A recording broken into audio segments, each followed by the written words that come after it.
What was your favorite though, like out of everywhere? The places to be? Yeah. Oh man, LA. LA by far. You drive into LA and you see the mountains and the buildings and there's everything here. The energy is fucking great. I mean, there's crackheads around and a few homeless in tent cities and shit like that, but that's everywhere. That was so bad. I think it was worse in Austin. These people have made the decision, regardless of their addictions. I'm not having, it's not like I'm not having sympathy for them or anything. I do, but I'm at the same time, I also think of them like as gods, as creators. Like they could change their life if they wanted to. If they really, really wanted to, they could. But it's like they're not. And then now they're going out in the street, attacking other people, creating an unsafe environment for the honest citizens in the city. It's like that's not on. Like you need to go. A certain level of drugs you can do. I think it's meth, crack. There's a few drugs that you keep taking, and eventually there is no way back. Like, there is no U-turn. San Fran was so bad, man. Apparently COVID, it was worse. Everywhere I went, they said after COVID, homelessness was just like tenfold. Or just have a time machine where I can go and see exactly what caused them this pain, this suffering that made them who they are today. Like it would just be such a cool thing to know, like this is why you're this way. I can guarantee you, bro, it's mental health. I want to know. I want to break it down. And addiction. Yeah, I want to break it down. And horrible family dynamics as well. There was an area called Tenderloin, went through there, and people were like twitching and stuff, and like the cops aren't actually penalizing crime anymore. As in, you can shoplift if it's under $1,000 or $950. It's not even a criminal offense. It's almost like giving these people permission to do this. Really? You know, even smoking like cigarettes is a form of micro-suicide. The reason you smoke a cigarette is because you're not happy in relationships, you're not happy in your job. Alcohol is not constructive in any way, shape or form, under any circumstances ever. My sister died from alcohol, you know?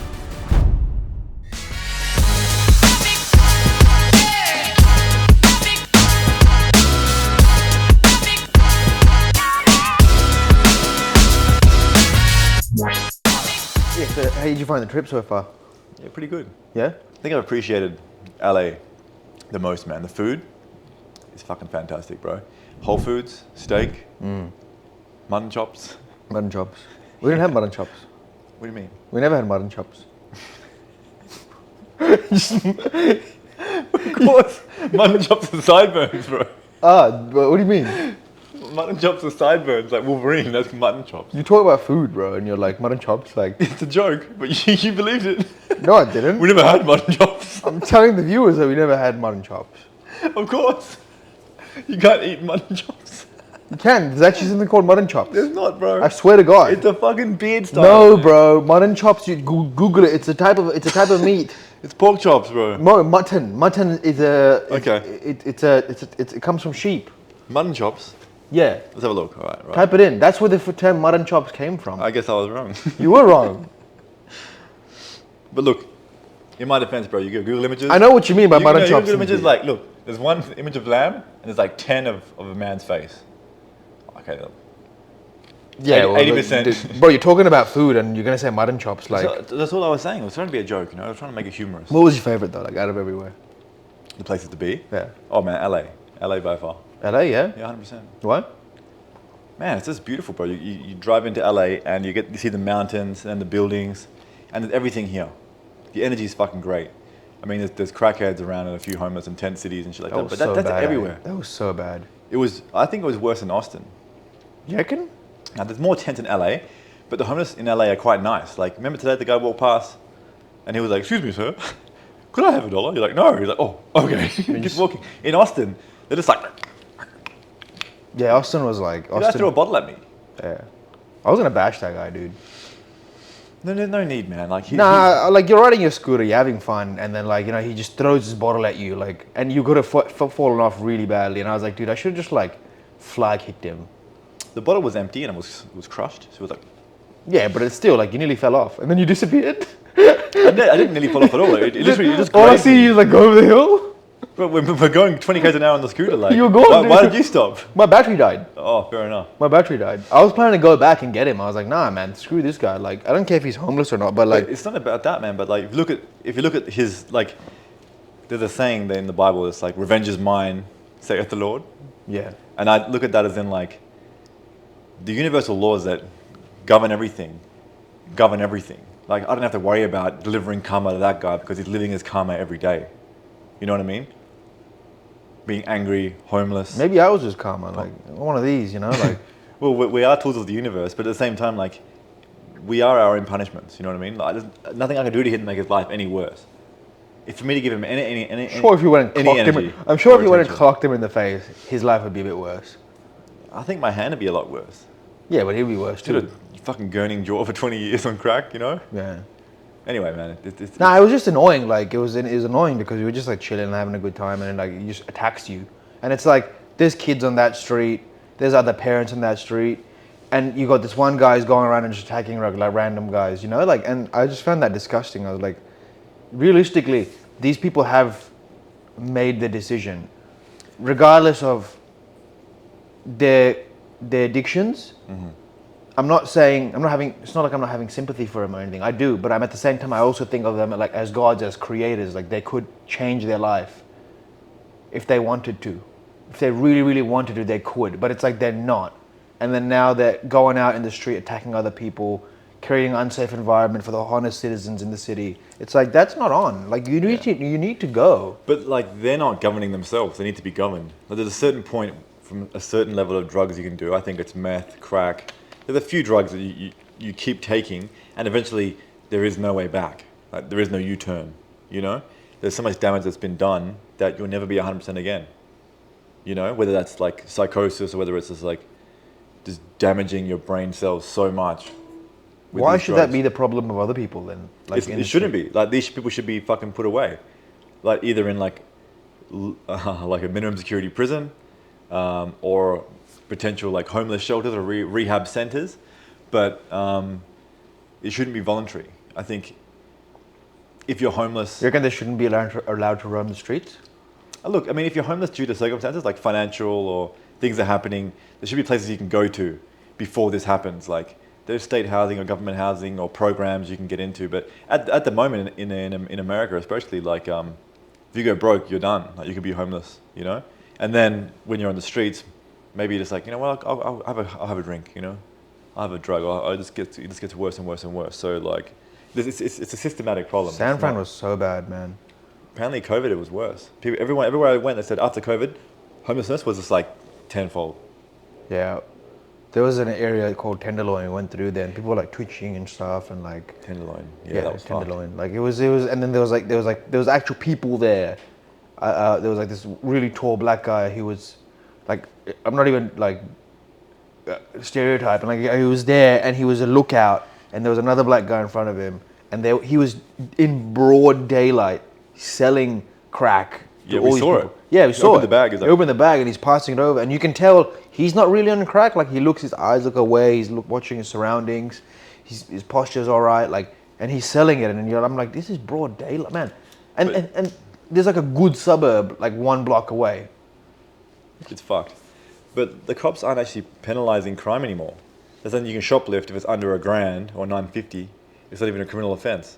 So it's almost like giving these people permission to do this. And it's like, what did they say? if you shoplift less than $950, it's not a criminal offence. Really? Are you sure? Yeah, I'm pretty sure. Who said that? TikTok. Seriously? No, I'm serious. Hang on a second. San Francisco shoplifting policy. I love the architecture there, though. San Fran. One time it was a beautiful place. The way that they had managed to build the buildings on a hilly elevation, it just shocked me, man. Mm-hmm. Like such massive buildings built on these on these like steep inclines. It's like, whoa, dude. Like even seeing the cars parked on the hills, on the road. It's like, dude, wouldn't their transmission get screwed up eventually? Not if you did the handbrake correctly. Yeah, like put it in perspective, you couldn't have a Ferrari in San Fran City. Why? And you see the road, like you're going up, and then it will scrape so hard. Yeah, true. But they even build the houses on that massive incline. Like in Australia, you got to level the block completely flat and build on it. Yeah. These guys are just building houses like fucking. It was a beautiful city. San Fran was a beautiful city. Yeah, it's a shame what happened to it. Like even just going outside of it, like was just stunning. Like seeing the Golden Gate, going up into the mountains, seeing the view from the mountains, like absolutely. The surroundings are beautiful. In the middle, it's like the nucleus is like this dog shit. Yeah. And then around it is like this mystical paradise. Yeah. But I'd love to go there in the 60s and 70s, in its prime day, you know?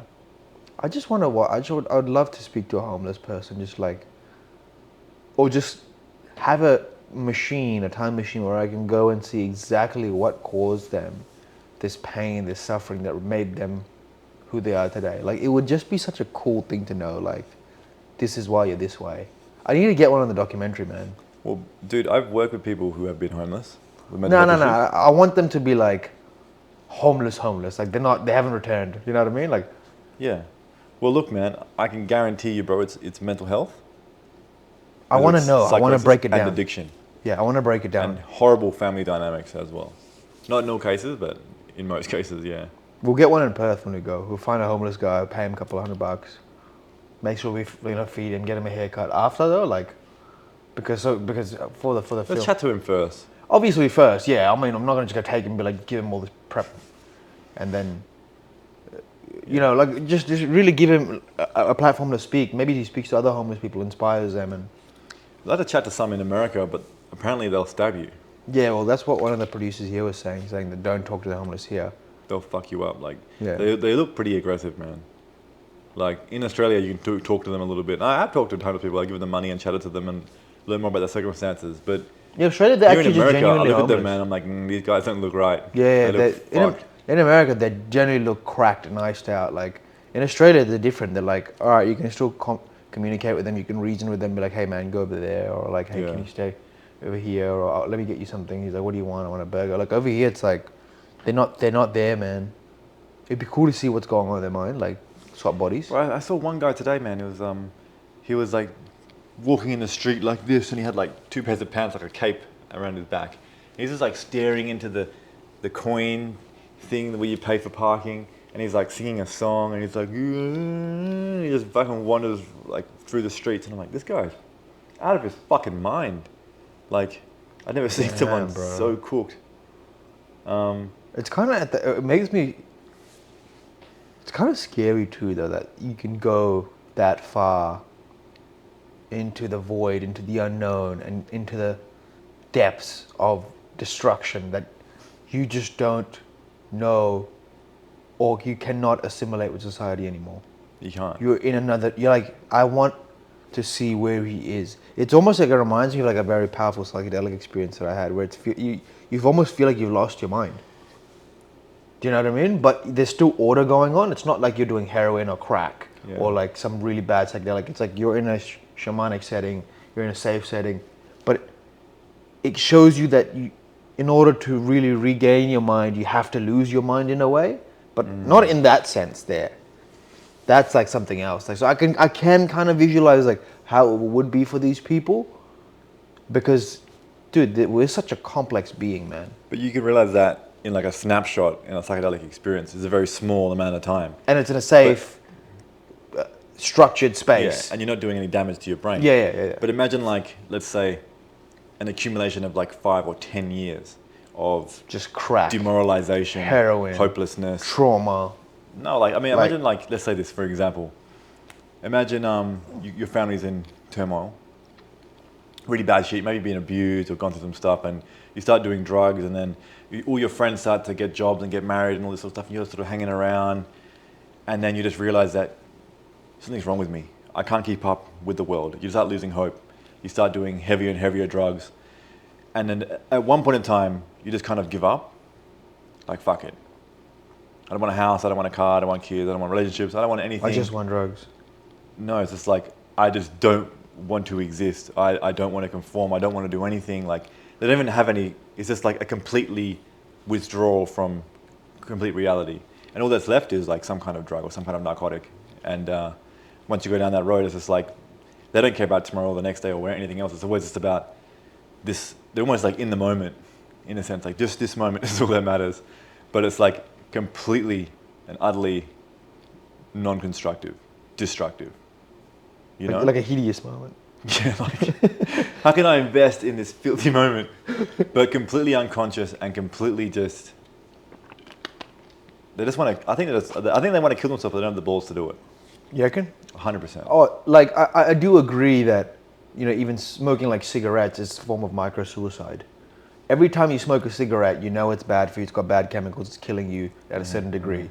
But it's not killing you at that deep level that Yeah. it, like rat poison would, for example. Yeah, so when so- you smoke it, you're killing yourself just a little bit, and you know that. It's like and there's that part of you in your body, in your psyche, that's gone through some sort of pain, some sort of trauma, and it's trying to die. It's trying to kill itself so it can be reborn, but the way that it's doing it is through like addiction. It's a wrong mechanism, a wrong vehicle. It needs to be transformed through a positive vehicle, right? Well, the thing is, like, what if you keep smoking, you get diagnosed with cancer, and all of a sudden you have an epiphany, I need to stop and change everything. So you quit your job, you may break up with your wife or girlfriend or partner, and make these big radical changes to try and beat cancer. But at the end of the day, maybe the reason you smoke the cigarette is because you're not happy in relationships, you're not happy in your job. Why not just quit or change things now? Rather, why are you waiting for this fucking crisis to happen before you make a change? Because you had the cigarette because something inside of you needs to die. That's what I said. Yeah. That's pretty cool. Yeah, I'm just trying to simulate what you're saying. Yeah, you're trying to. It's micro suicide in a way. Like it's. Yeah.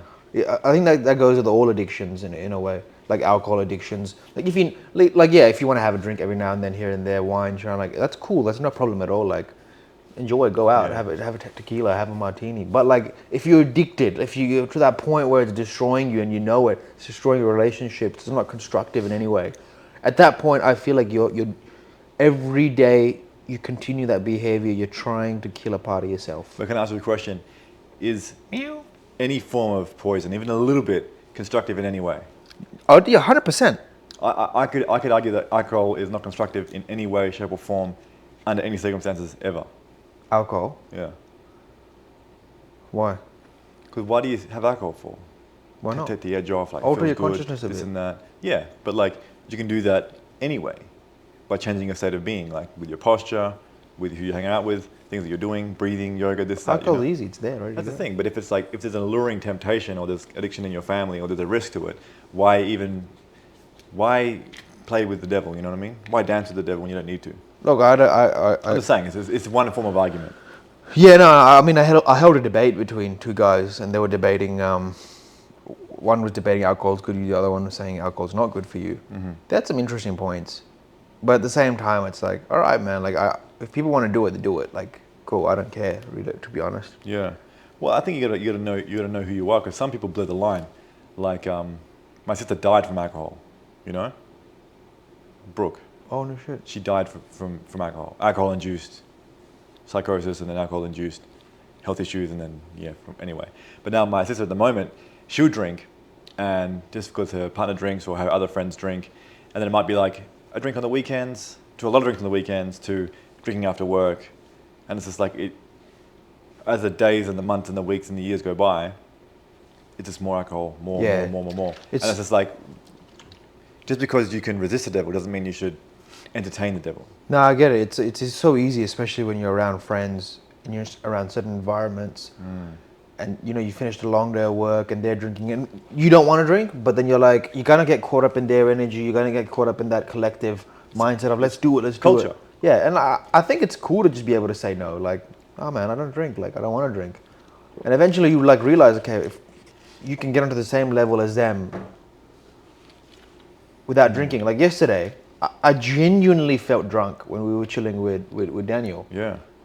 He was having drinks, you weren't having drinks, but we were in this beautiful West Hollywood restaurant, like really bougie. We were downstairs having good conversations, laughing and shit. And I genuinely felt like a bit woozy in here and there. It was funny, it was interesting. Honestly, I feel like alcohol does nothing for you besides almost a placebo in some way. Like all the feel-good hormones and neurochemicals are already there with or without the alcohol, It just releases more serotonin or releases endorphins or whatever like that. But I think the magic that happens when you commit to something, if you're like, I'm going to have a good time without alcohol, and you practice that, you can have a great time. Like I know people who can just laugh and play and dance and go to festivals fully sober and have the best time, be the best person. Everyone can have the ability, but I feel like our culture raises us a certain way. Like imagine, even growing up in the Western society, all the TV shows, all the movies, alcohol everywhere. Yeah, it's alcohol and sex in all of them. Even that song, Tennessee Whiskey? Yeah. Is it Tennessee Whiskey? Yeah. I was just cruising back from the gym, Hollywood gym, in the S450. This thing's Tennessee like Whiskey. Yeah, bro. All the windows were down, the sunroof was open, and I was listening to it, and he's like singing. He's like, "Smooth as strawberry wine." It made me feel like, man, this guy's like, You know what I mean? Drinking, like he's loving life. He's living it, man. Like brandy 100%. and shit like that. Yeah. But like another song, talking about brandy, the guy singing about brandy, you're a fine girl. They need What to a sing good about wife you would be. They need to sing about mushrooms and like ayahuasca and stuff more. Yeah, maybe. You know, like Maybe you could sing about just having fun. that is fun. Yeah. Yeah. Like Sweet City Woman. What was your? So we've been working on this documentary over here, which has been pretty Yeah. crazy. We've met some of the most like interesting, innovative, high-ranking, high-value individuals from different disciplines: automobile industry, CEOs of toy companies and record companies. What was your favorite? Who's your favorite person to speak to so far? I mean, everyone's been so interesting and different and unique in their own way. So the first interview we had, was it Sasha? No, Dr. Bill. Dr. Bill Dorfman. That guy's a fucking monster. like in the best in the best way possible, you know? I didn't come out right as a monster, but I think he's a beast, like in business. Yeah. The way he operates, the way he works. Like, I mean, to start off as a dentist, then to be a cosmetic dentist, then to be a celebrity cosmetic dentist, and then to have other companies and products on the side that can gross more than $1 billion in sales. It's fucking unbelievable. I loved his one phrase where he was like, "I found the 5 best dentists in LA, and I went and worked for them, and I took why they're so good from all 5 of them." I was like, "What a genius, eh?" That's the thing, man. Like, Tony Robbins talks about modeling. Like, you can model successful behavior. Like, why not? Why not do that? But yeah, he's awesome. But Sasha as well, man. Oh. Sasha? No, I said Doberman. The I designer like of Doberman today. Yeah, I don't care about your Doberman, all right? He was, I miss my Doberman. What about David Doberman? David Doberman was he was like the alter ego of someone that we know. And Yeah, Sasha was an interesting guy too. no, he's fucking So awesome. Sasha Slepnov is the designer for the Bugatti Chiron, Lamborghini Koenigsegg, right? Huracan, Koenigsegg Gamera. But the thing is, he was designing cars when he was like 4 or 5 years old just for fun. Yeah, some of the things just that he in said, his we blood, man. won't say it on the camera yet because it'll ruin the documentary, but the stuff he said about like how he made these designs and then they came to life, like Yeah. that blew me away, eh? Well, that's the manifestation thing. Like, I think sometimes you can choose your inspiration, and sometimes it chooses you. And obviously, that chose him, in a sense. And he's just trying to like, It's crazy, eh? he's trying to perfect himself to be able to be a channel of that. Like where some people are trying to like make the channel work for them. Like the divine universal creator wanted to create a Bugatti. You know what I mean? Like, Yeah. how cute is that? It's like, I want to create a Bugatti. Like, Maybe. it's not just about like plants and other things. It's like, I want a Bugatti. Like, why not? Let me create a Bugatti, and I'm going to create it to this guy because he's the best medium to do it. 100%. So your work kind of chooses you. But chatting to Daniel last night, what he's gone through, like working for. So Daniel is the assistant for James Cameron. He was the assistant. What? So 10 years working for James Cameron, Universal Studios. Worked on Avatar, worked on all the Yeah. deep sea dives. Then he works for Facebook as like in the content department. He was a genuine guy. I really liked him. For a few years. And he worked for Will Ferrell and Funny or Die for a few years. I mean, he's been in Hollywood like in He's seen it. in its depths, all of it. Now he's in Universal Music Group. You know? UMG. UMG. So now music, movies, social media, Yeah. comedy. He's done it all, and he's a very, very humble guy. But he's a great creator, and I feel like I got an inside look inside to Hollywood from him, which is cool. Yeah. Very cool. He gave us like But then you realize that these people, celebrities, like they're just normal human beings like me and you, 100%. you know, and they're within our reach. We can collaborate and work with them, and you can just make magic happen in LA, you know. Yeah, the energy in LA has been crazy. It's been like, I swear, even the first day we landed, we were up at like 4 a.m. going to the gym, going around, walking, like exercising, getting ready, making calls, going meetings and shit. Yeah. Yeah. And I feel like money just pours in here. Yeah, it is. You know, like the amount of money we've been spending, but It just comes back in. it just comes back in. You know what I mean? It's just fucking unreal. Like, I think I'm gonna leave LA with more money than I came Weird. with. That's weird. It's just like, yeah, man, it's unreal. Yeah, I love the energy here. I love the weather here. The weather's sick here. Yeah, Massive the city weather's though. awesome. Someone from Perth coming here and living here, it's like massive difference. But New York was dope as well, man. New York was hideous. Look, it's hideous, but when you drive into New York, Bro, there's like whiffs of shit. It was the whilst shit, you're yeah. like, you know, trying to enjoy like But in Central some Park. areas, man, where you're walking, remember walking on the Highland last night, and there was all the beautiful women, and there was all these beautiful buildings, and there was all the lighting, and like, it was just an awesome place, man. New York was amazing on the 101st floor when you're on the top over there. That's it. The traffic was hideous. Like, the buildings were nice. Like, the hotels we stayed at, you keep on booking ghettos, man, for some reason. Bro, I booked one fucking. Bro, you get booked 2 ghettos, bro. 2. Oh, Yeah, that two, bro. that's how we learn. It's an experience. We didn't see the ghetto. Yeah, it's funny. We wanted. We're like, there's a rat in here. we made money on those bad deals. No, we didn't. We did, bro. How? We got a full refund, and then we got a coupon for the next place. Oh, yeah, okay. It worked Twice. out, yeah. From what I heard, Soho is a bougie area, and it is. It's a fashion district. So I booked a hotel in Soho. We get there, and there's a fucking homeless cunt at the front, and the hotel was a shit heap. Yeah, But it was bad. it was And he was breaking in. He was trying to break in. He broke in. He took the hand sanitizer. He took the earplugs, and he was like taking and he was abusing the chick in the front. Like, and then I was just like, and then our place smelled like socks, and it was like weirdly cold. And the mattresses were like, were fucking feather beds, like, but they were shit. They were just like, you sit inside of it, and like, it's almost like you're sinking into a quicksand. Yeah. So your feet are up here, your head's up here, and your fucking ass is like in there. Every mattress I slept on in New York was just like that. It The was best just so part was weird, the man. best part in New York was honestly just going to New Jersey and getting a nice house. Yeah, it was We good. got a house, got a kitchen, got like massive space over there to just chill. Yeah. Like it's so much nicer than like one of those small apartments. Yeah. Well, look, man. The best thing about New York was leaving New York, but going back when it was empty.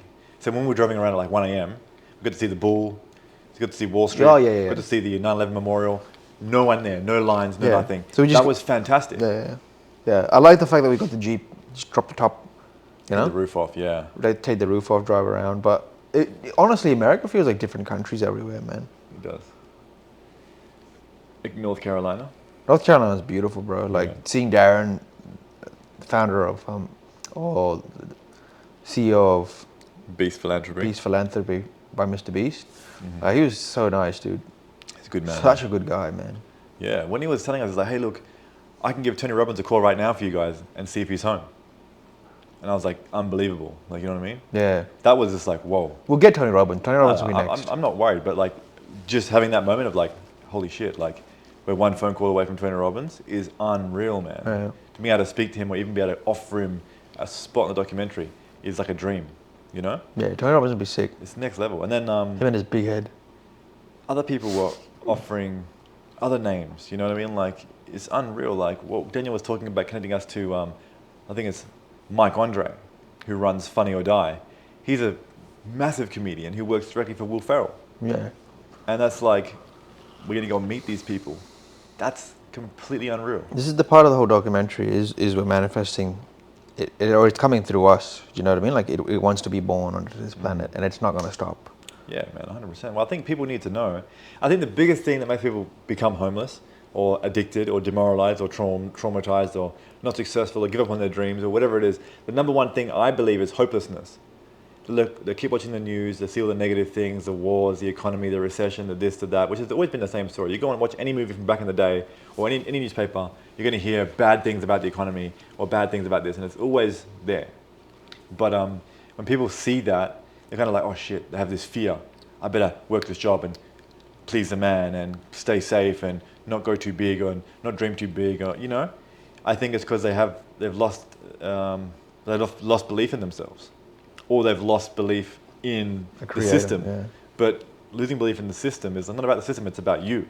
How can you navigate the system, irrespective of what it is? Yeah, the best thing you can do is turn off the fucking news and just focus on your vision. Forget everything else. Fuck it. What does it matter if, I don't want to sound really rude here, but if there's wars here, there, or everywhere, what are you going to do about it? What can I do about it? Sure, I can post on social media and put up the fucking flags or whatever like that. But at the end of the day, the best thing I can do is become as successful and as good as I can be, as great as I can be, then you can make a difference. Yeah, they get paralyzed. 100%. Like if I stood up now and tried to protest, it wouldn't matter. And you can see through COVID, all these different wars, all the protests, all the forms, all the things people fill out, what happens? Fuck all. But if someone stands up who's powerful, so to speak, imagine if Joe Rogan came out, for example. He can reach 1 billion people. If Elon Musk, for example, said something, it's like, you got a bit of leverage. In this world, you need leverage. If you want to stop the war in Israel, you need to have a fucking shitload of leverage or a shitload of influence. And you can't have that by giving up on your dreams and worrying about everything and not going for it, not being the best you can be. You know? So turn all that shit off and focus on what you're here to do. Focused. Yeah, everything's a distraction. All the elections, all that kind of shit is a big fucking distraction. What is it that you want to do then? Everyone's different. No, I'm saying like in yours, Me? yeah. Well, right now, this documentary, to be honest. Yeah. Only because it's forming so beautifully. All these people are coming in.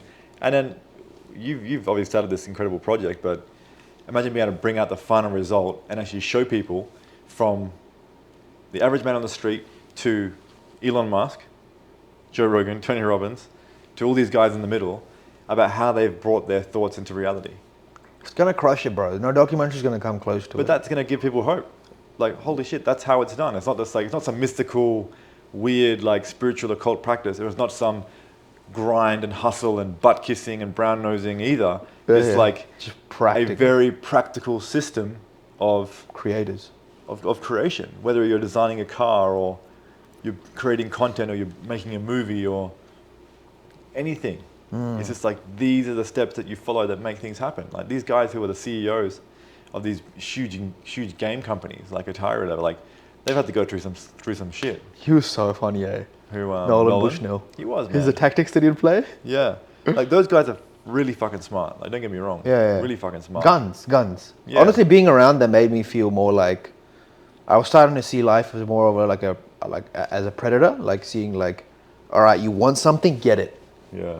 That's it. Like get it. Like stop letting people stop you from having your dreams. Get it. Just that's it. Yeah. If you don't have a dream, find someone with a dream and team up. Take the 100%. risk with them, you know, Yeah. and eventually you'll find your own dream on the way. Because you may have to help someone attain their dream for you to attain your dream later. Because you got to ignite that spark if you're fucking running on fumes, you know. True. I think it's big, man. Like having the gift of knowing what your dream is, like, and being to execute and act on it, like that's the biggest blessing one can have, man. Yeah. But I'm actually living my dream. Like this is what I would be doing with $10 million. This is what I'd be doing when I'm retired. This is what I'd be doing with $100 million. Like you're living beyond the fear of the financial matrix, and I feel like that's really breaking the matrix. Yeah. It doesn't take much to start. If you get Take the smallest step, yeah. If you get a cell phone, you can already start. I mean, even with the documentary, like 4 years it was in planning. I had the vision in ayahuasca. I had the vision of what to do, how to create it. But 4 years I was like planning, trying to get funding, this and that, the whole idea, scripting, finding producers, like just building this huge like network of people, like trying to connect and get it all together. Then I was just waiting for funding coming through. I was like, just wait for the funding to come through so we can do it. How much funding do you need to start though? You need I wanted $1 million. a camera and an airfare, right? I wanted $1 million. I wanted to be able to go to hotels, be able to stay there, like, you know, get the crew, get the team, everyone, like, do all this shit to be covered. But then, like, then my missus said, oh, her friend's getting married in Italy. And she was like, I really want to go. And I was like, let me think about it. As in the sense that if I want to come. And then I was just like, let's go. Because I had a cast member in Italy. Chris Bangle, design director for Rolls-Royce and BMW. Nice. So I ended up going to Italy and booking ticket for Italy. And I was like, might as well book Japan and Dubai. So booked Japan and Dubai. And then bang, just started getting all the interviews rolling in. And it just started to now slow ball. Wait, and so then you didn't have the interviews until you committed to the flights? Huh? You never had the interviews lined up, you committed to the flights first? For this is what's crazy. For Italy, I had Chris Bangle committed. Japan, no one. But I was messaging people in the airport. I was connecting. You had a pipeline though? Nothing. Everything was. Were you chatting to them? What? There was threads. No, open? nothing. Nothing in I Japan. messaged them at the airport. Oh really? And then bang, Bandai Namco came through. Fucking $10.2 billion company, creator of Tekken. Nissan? Nissan GDR creator came through. He created Nissan Patrol, GDR, all these cars. Then bang, what else came through? Atsuhiko Yamada, the special design director for Mazda. You know, like Yoshiro Nakamatsu, the world's #1 inventor, acclaimed, 4,000 patents. You know what I mean? And it all just came through, and then came back from the trip. I was like sitting. Then I came back feeling a bit down. I was like, man, like it's done. I was like, screw it. What about Dubai? Oh yeah, Dubai. Hey, we had Ahmed Anwar owns the largest luxury car rental. Okay. And who else did I do in Dubai? I think I only did him, eh? Some people bailed, like Mo Vlogs bailed. Who's Mo Vlog? Mo Vlogs got like 4, like he's like a big YouTuber vlogger. Okay. He bailed, huh? He screwed up. Wow. He screwed up. Did he just ghost you, or what was the deal?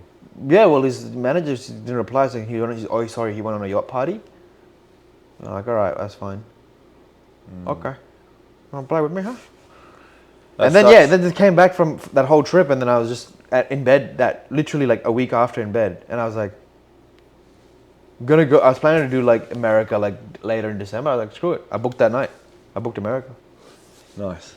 Booked America, booked Sweden, and then started linking up with all the contacts and shit. And Yeah. that's when I asked you. I was like, you wanna come?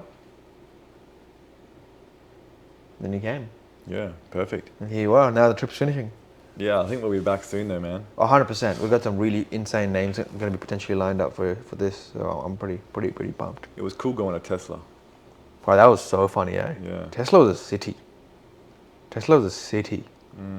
We might have a plug to Elon Musk. Oh, Joe Rogan's was the funniest at Austin. We went there 3 days in a row, right? Those guys. Because we had a little package. In the package, there's a USB showcasing the documentary's trailer and the little letter saying, this is who's on the documentary. We've got big names, designers from Bugatti, Rolls Royce, designers from the Nissan GDR, all the stuff. And we wanted to go deliver it to them. First day, nothing. The manager didn't even want to come out and talk. The second day, the manager didn't even want to come out and talk. I called him. He was like, yeah, just come down. Jody Burden will be here. I was like, Yeah. okay, go there. And then I met at the door by a cauliflower eared guy.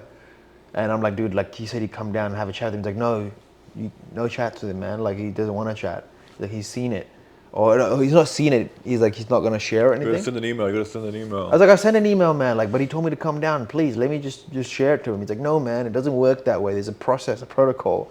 I was like, shut your mouth, man. This the security guys that we faced, they said like, you can't come out here without an appointment. There's a process. You can't do this, can't do that. And then like seconds later, we just walked past them because we got in somehow. That was hilarious. You know. That was hilarious. But I think that the more distance there is between you and somebody, the less humanity there is. So you would have stand face. You chat to Shane, the manager at Mother Comedy Ship. Is it? Comedy Mothership. What the fuck it is? And you chat with him. He's like, yeah, he was listening to you. He was hearing you out. He was quite confident. He was inviting me there. And then he was like, yeah, he was come. saying, look, Jody's gonna start in a couple hours, so maybe come by then. He's like, yeah, look, I'm gonna come by at about 4:30, and we're gonna chat with Jody. He's like, yeah, that's fine. Like, that's all good. We rock up there. The security guard greets us. But I feel like if you spoke to him, he would have invited you in for at least a 5-minute chat, because he didn't have to do that. His ego gets in the way, like, oh, security guards are dealing with it for me. I have a mask on now. I can't, Yeah. So maybe that they trip on that a little bit. I feel like maybe it wasn't meant to be. Like maybe we weren't meant to get the message to Joe Rogan. We mailed him though. We did FedEx them these packages. We FedEx both Elon's locations, Joe Rogan's. Let's see if he gets it, man. Like, But the vibe I was getting from the Comedy Mothership, even on that street, the street's just full of crackheads and it's just full of filth. And it's just like, why would you choose to have your comedy club here?